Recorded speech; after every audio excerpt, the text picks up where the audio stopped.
আসসালামু আলাইকুম রহমতুল্লাহি ওবরাকাতু। আশা করি আল্লাহর রহমতে সবাই ভালো আছেন। বন্ধুরা, আপনাদের দোয়ায় আমিও ভালো আছি।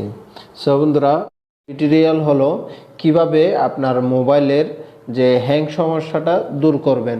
এখানে দেখা যায় অনেকে অনেক সময় নিউ মোবাইল কেনার পরে দেখা যায় যে অনেক দিন ইউজ করার পরে দেখা যায় মোবাইল হ্যাং হয়ে যাচ্ছে বা অনেক সমস্যা, অনেক প্রবলেমে ভুগতেছে। সো আমি অনেক সময় দেখছিলাম যে আমার মোবাইলও হ্যাং হয়ে যায়। সো আজকে টিউটোরিয়াল হলো কিভাবে আপনার হ্যাং সমস্যাটা দূর করবেন। সো বন্ধুরা, চলুন শুরু করা যাক আজকে টিউটোরিয়াল। আর হ্যাঁ, মনে করে আমার নিচে সাবস্ক্রাইব বাটনে ক্লিক করে দিবেন অ্যান্ড লাইক কমেন্ট শেয়ার করতে ভুলবেন না। সো বন্ধুরা, আপনারা লাইক কমেন্ট শেয়ার করলে আমাদের নতুন নতুন ভিডিও দিতে আগ্রহী হব। সো বন্ধুরা, কথা না বাড়িয়ে চলুন শুরু করা যাক আজকে টিউটোরিয়াল। সো বন্ধুরা, আমরা স্ক্রিনে চলে আসছি। আমরা এখন যাব সেটিংসে যাওয়ার পর আমরা অ্যাবাউট ফোনে যাব। অ্যাবাউট ফোনে যাওয়ার পরে এখানে সফটওয়্যার ইনফরমেশন যাব। ইনফরমেশন যাওয়ার পর এখানে বিল্ড নাম্বারের মধ্যে আপনারা 7বার ক্লিক করবেন। এরকম 7বার ক্লিক করার পর আপনারা ব্যাকে দিবেন। ব্যাকে দেওয়ার পরে এখানে দেখবেন একদম নিচে বা অ্যাবাউট ফোনের লেখাটার উপরে যে একটা লেখা আসবে ডেভেলপার অপশন। সো এখানে ডেভেলপার অপশনটা এমনিতে থাকে না, অ্যাবাউট ফোনের মধ্যে গিয়ে ব্লেড নাম্বারে যখন 7বার ক্লিক করবেন ওইটা কিন্তু চলে আসবে। সো আমার এখানে দেখায় না, আমি কিন্তু আগে থেকে এই অপশনটা বের করে রাখছি। ওই কারণে এখানে আমি যখন দিছি তখন কিন্তু এখানে দেখাচ্ছে অলরেডি আছে। সো আমরা আচ্ছা, যাই হোক, আমরা ডেভেলপার অপশনে যাব। ডেভেলপার অপশনে গিয়ে আমরা একদম নিচে চলে যাব। এখানে আমাদের এখানে একটা অপশন আছে যে লিমিট ব্যাকগ্রাউন্ড প্রসেস। সো এটাতে ক্লিক করব। এটাতে ক্লিক করার পর এটা হচ্ছে আপনার যে এই এই যে উপরে দেখা যাচ্ছে রিসেন্ট অ্যাপস, এইখানের মধ্যে এটা হচ্ছে আমরা যে এখানে অনেকগুলা অ্যাপস ব্যবহার করে থাকি, যেমন ইমুতে কথা বলতেছি, হোয়াটসঅ্যাপে যাচ্ছি, ফেসবুকে যাচ্ছি, ভিডিও দেখতেছি, সবগুলা এখানে কিন্তু জমা হয়ে থাকে। এগুলা কাটার আমরা যদি ডিলিট করে দিই এখান থেকে, তারপরে চলে যায়। সো এখান কিন্তু অনেকে জানে না যে এখানে অনেকগুলা অ্যাপস জমা হয়েছে। এগুলা কিন্তু জমা হয়ে থাকার পরেও এখানে কিন্তু এদের মানে এই অ্যাপসগুলার কাজ কিন্তু ওরাই করতেছে। সো এগুলা কিন্তু ডিলিট যদি না করেন, এখান থেকে যদি কেটে না দেন, তাহলে আপনার ফোন মোবাইলটা আস্তে আস্তে হ্যাং হয়ে যাবে বা স্লো হবে। সো আমরা এখান থেকে চাইলে ক্লোজ করে দিতে পারবো। সো এখান থেকে যদি ক্লোজ না করেন তাহলে এই অপশনটা আপনারা ইউজ করবেন। এই অপশনটা যদি ইউজ করেন তাহলে আপনাদের ওখানে রিচার্জ অ্যাপসে গিয়ে আপনাদের এই অপশনটা ব্যবহার করতে হবে না।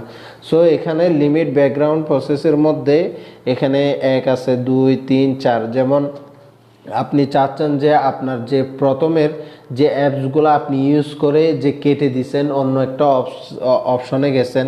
সো আপনারা যদি চান তাহলে এখানে যদি 1 দেন, তাহলে আপনি যে অ্যাপস একটা কাটছেন, একটা কাটার পর একটা অ্যাপস দেখতেছেন বা ভিডিও দেখতেছেন, ইমোতে দেখতেছেন।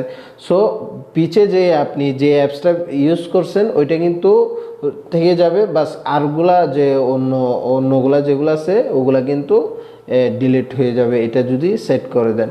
সো এখানে স্টার্ট লিমিটের মধ্যে সাধারণত এইটাই থাকে। আপনারা এগুলা করে দিবেন। আপনারা চাইলে 1 দিতে পারেন, 2 দিলে 2 দিতে পারেন। সো আমি সাধারণত 2 দিয়ে দিচ্ছি। এই 2 দেওয়ার কারণে হচ্ছে আপনার 2টা অ্যাপস থাকবে আর সবগুলা কিন্তু কেটে যাবে।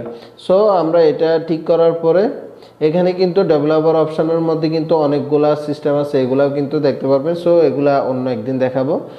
আমরা ব্যাকে যাচ্ছি। ব্যাকে যাওয়ার পর এখানে দেখা যাচ্ছে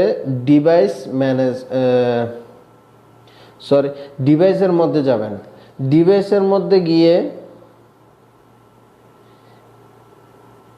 এখানে দেখেন চেকিং ডিভাইসের মধ্যে আপনি চাইলে ডিভাইস সিকিউরিটির মধ্যে গিয়ে ফ্রেশ করে দিতে পারবেন। এখান থেকে যেগুলা কতগুলাই আছে অ্যাপস আছে, মেমোরিতে যাবেন। যে আপনার মেমোরি আছে এগুলোর মধ্যে দেখেন ক্লিন নাও এখানে লেখাই আছে। আপনারা এগুলা দেখেন, আমি যতগুলা অ্যাপস ইউজ করছি ওগুলা কিন্তু ক্লিন হয়ে যাচ্ছে।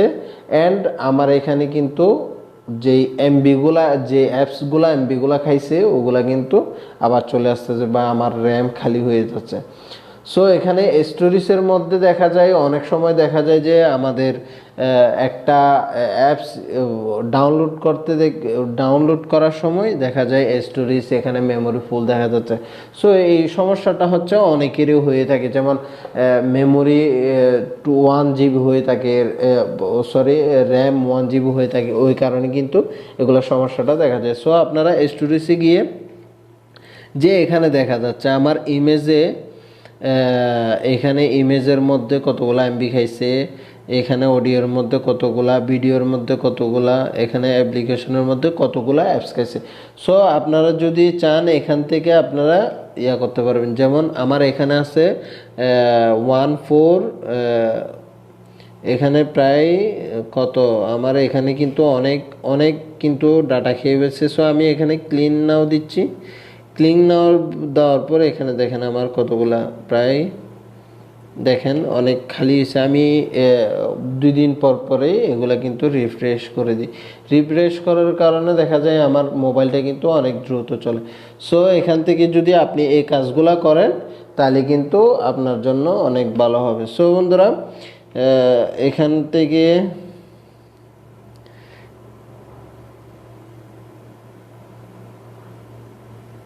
এগুলার মাধ্যমে আপনারা চাইলে আপনার মোবাইলের হ্যাং সমস্যাটা দূর করতে পারবেন।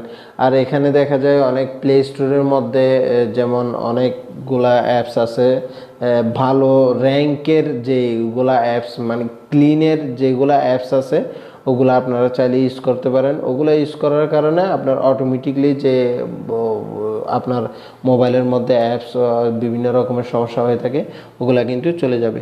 এখানে আরেকটা সমস্যা হচ্ছে আপনার ফোন মেমোরির মধ্যে, যখন আপনি ফোন স্টোরেজের মধ্যে যাবেন, ফোন স্টোরেজের মধ্যে যাওয়ার পর আমরা সাধারণত এখন সবাই ইন্টারনেট ইউজ করি। এখন নেট ইউজ করার কারণে আমাদের ফোন মেমোরির মধ্যে কতগুলা এক্সট্রা ফাইল জমা হয়ে থাকে। সো আপনারা যদি এক্সট্রা ফাইলগুলো যদি কেটে দেন তাহলে কিন্তু আপনার মোবাইলটা একটু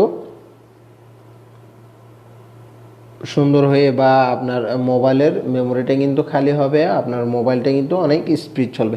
সো আমি এখানে অ্যান্ড্রয়েড 8-এর মধ্যে ক্লিক করে যেমন আমি ডিলিট করে দিলাম। দেখেন আমার এখানে কতগুলা ফাইল জমা হয়ে গেছে। সো আমি ডিলিট করে দিছি। যেগুলা আপনার ফাইল, যেগুলা আপনার প্রয়োজনীয় ফাইল ওগুলা ডিলিট করবেন না। আপনারা ডিলিট করার সময় দেখে দেখে ডিলিট করবেন যে এখানে কতগুলা ফাইল আছে সিস্টেমের, যে আপনার মোবাইলের মধ্যে নেটের, মোবাইলের বা অনেক সিস্টেমের কতগুলা ফাইল থেকে যায়। সো এগুলা কিন্তু আপনারা দেখেই ফাইলগুলা কাটবেন। সো বন্ধুরা, আজকে টিউটোরিয়াল হলো এতটুকুই। ভালো থাকবেন, সুস্থ থাকবেন। আপনাদের দোয়া কামনা করে আজকের ভিডিও এখানে শেষ করে দিচ্ছি। আল্লাহ হাফেজ, সবাই ভালো থাকবেন।